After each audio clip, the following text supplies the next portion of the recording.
মালিক জিজ্ঞাসা করে প্রতিদিন, বান্দা কি কারণে আমাকে ছেড়ে দিলা? হ্যাঁ, রাত 12টা বাজে তুমি ঘুমায় গেলা, মা ঘুমায় গেল, বাপ ঘুমায় গেল, বিবিও ঘুমায় গেছে, পাড়া পড়শি ঘুমায় গেছে। আল্লাহ বলেন আমি তো ঘুমাই নাই বান্দা, আমিও তো ঘুমাই নাই। সারাদিনে আমিও তো জগৎটা পরিচালনা করছি, তবুও তো আমার কোনো ক্লান্তি নাই, আমি তো ঘুমাই নাই। কেন ঘুমাই নাই জানো বান্দা? রাতের 2টা বাজে যদি তোমার পেশাব করতে হয়, রাতের 3টা বাজে যদি তোমার দরজা খুলতে হয়, তখন যদি তোমাকে উঠতে হয়, আর আমি যদি ঘুমায় যাই বান্দা, তোমারে চোখ মেলে দিবে কি?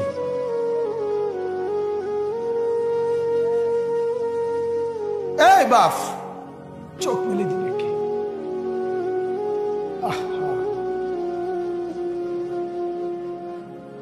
আল্লাহ আমাদেরকে মাফ করে।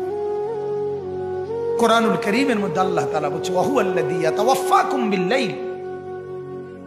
কোরআনে আল্লাহ বলে, বান্দা শোনো, প্রত্যেকটা মানুষকে রাত গভীরে যে ঘুম আমি দেই, সেটা ঘুম না, আমি ওয়াফাত দেই, আমি মূলত মৃত্যু দিয়ে দেই। আবার আমি দয়া করে একটা নির্দিষ্ট সময় পরে চূড়ান্ত মৃত্যু দেব বলে আমি আবার সেই হায়াত সকালবেলা যখন জাগতে শুরু হয় তখন আমি ফিরে দেয় আল্লাহ। এমনও মানুষ আছে পৃথিবীতে, রাত্রিবেলা ঘুমাইছিল ভালো মানুষ, সকালবেলা আর জাগে নাই। আমার একজন দূরসম্পর্কীয় চাচা আছে, প্রফেসর ছিলেন, ভালো মানুষ ছিলেন, রাত্রিবেলা জলজ্জান্ত মানুষ ঘুমাইছে, সকালবেলা আর দরজা খুলে দেখছে ওই মানুষটা জীবিত ছিল না, মারা গেছে। হতে পারে না? হতে পারে কিনা বলেন না?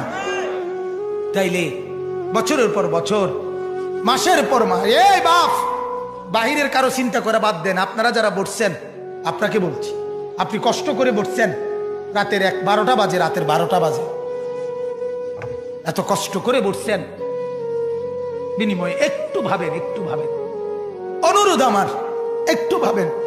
আজ মাঝে মাঝে মন চায় আল্লাহর বান্দা মুসলমানদেরকে বুকে জড়ায় ধরে কাঁদি যে বাপ কেন এত ভুল করছেন, আল্লাহকে কেন এত নারাজ করছেন?